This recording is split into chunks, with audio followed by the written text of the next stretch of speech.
আচ্ছা, এমন একটা দেশের কথা কি ভাবা যায় যেখানে সরকার ঠিক করে দেবে কার চুলের স্টাইল কেমন হবে? চলুন আজ উত্তর কোরিয়ার সেই অদ্ভুত আর রহস্যময় জগতের ভেতরে একটু ঢুঁ মারা যাক। এমন এক জগৎ যেখানে সাধারণ জীবনযাপনও আমাদের কল্পনার অনেক বাইরে। হ্যাঁ, শুনতে অবাক লাগলেও এটাই সত্যি। আর উত্তর কোরিয়ার গল্পটা ঠিক এমনই অদ্ভুত সব নিয়মে ভরা। শুধু এই একটা উদাহরণই কিন্তু যথেষ্ট এটা বোঝার জন্য যে আমরা ঠিক কতটা অচেনা একটা জগতের কথা বলতে যাচ্ছি, আমাদের চেনা পৃথিবীর থেকে যা পুরোপুরি আলাদা। তো প্রথম যে বিষয়টা আসে সেটা হলো নিয়ন্ত্রণ। মানে উত্তর কোরিয়ায় জীবনযাপনটাই হলো রাষ্ট্রের এক অদৃশ্য কিন্তু বলা যায় লোহার মতো শক্ত নিয়ন্ত্রণের মধ্যে থাকা।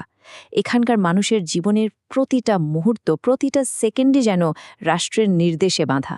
ব্যক্তিগত স্বাধীনতা বলে কিছু সেখানে নেই বললেই চলে। সেখানে শাসক কিম জং উনের কথাই ফাইনাল, মানে তার মুখ থেকে যা বেরোয় সেটাই দেশের আইন।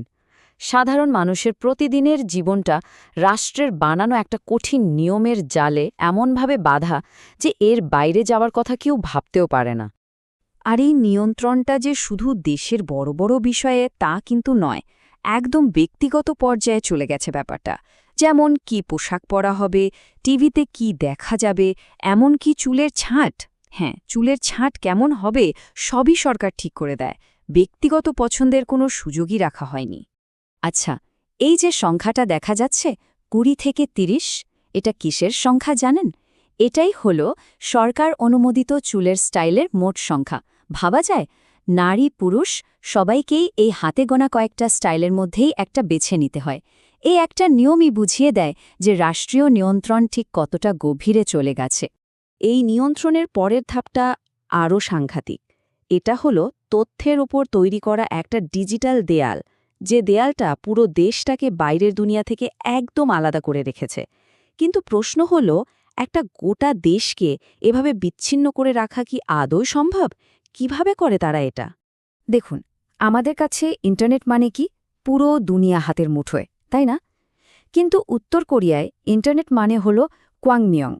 এটা আসলে সরকারের বানানো একটা খুব সীমাবদ্ধ নেটওয়ার্ক, বলতে পারেন একটা ডিজিটাল জেলখানার মতো, যেখান থেকে বাইরের দুনিয়ার কোনো খবরই ভেতরে ঢুকতে পারে না। আর এই ডিজিটাল দেয়ালের কারণেই দেশের বেশিরভাগ মানুষ জানেই না যে বাইরের পৃথিবীতে আসলে কি হচ্ছে। তারা এমন একটা বিচ্ছিন্ন জগতে বাস করে যেখানে সরকার যা দেখায়, যা শোনায়, শুধু সেটুকুই তাদের বিশ্বাস করতে হয়। এর বাইরে আর কিছু জানার উপায় নেই।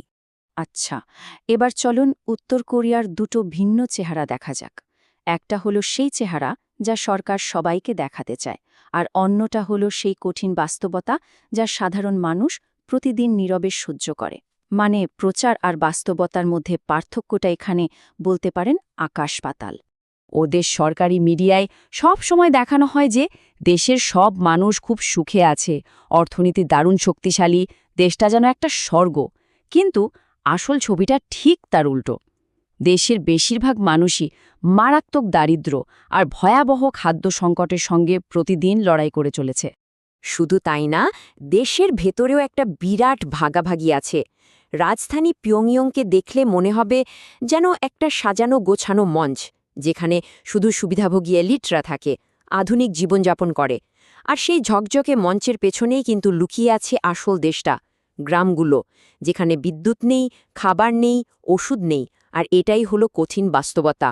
সবশেষে আসা যাক সেই সব মানুষের কথায় যারা এই দমবন্ধ করা জীবন থেকে বেরোনোর জন্য নিজের জীবন পর্যন্ত বাজি রাখতে তৈরি। চলুন দেখি এই স্বাধীনতার জন্য তাদের ঠিক কতটা ভয়ঙ্কর মূল্য দিতে হয়। আসলে যখন বেঁচে থাকার আর কোনো রাস্তাই খোলা থাকে না, তখন কিছু মানুষ দেশ ছেড়ে পালানোর মতো একটা ভয়ঙ্কর সিদ্ধান্ত নিতে বাধ্য হয়।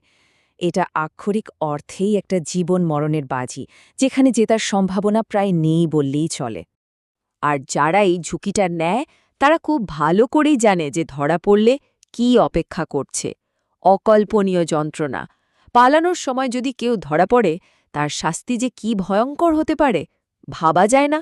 জেল, অত্যাচার, এমনকি মৃত্যুদণ্ড পর্যন্ত হতে পারে। এই কথাটা তাদেরই, সেই সব সাহসী মানুষদের যারা কোনোভাবে সব বাধা পেরিয়ে বাইরের দুনিয়ায় আসতে পেরেছেন। আসলে তাদের মুখ থেকেই তো আমরা জানতে পারি উত্তর কোরিয়ার ভেতরের আসল সত্যিটা, যে সত্যিটা রাষ্ট্র সব সময় সবার কাছ থেকে লুকিয়ে রাখতে চায়।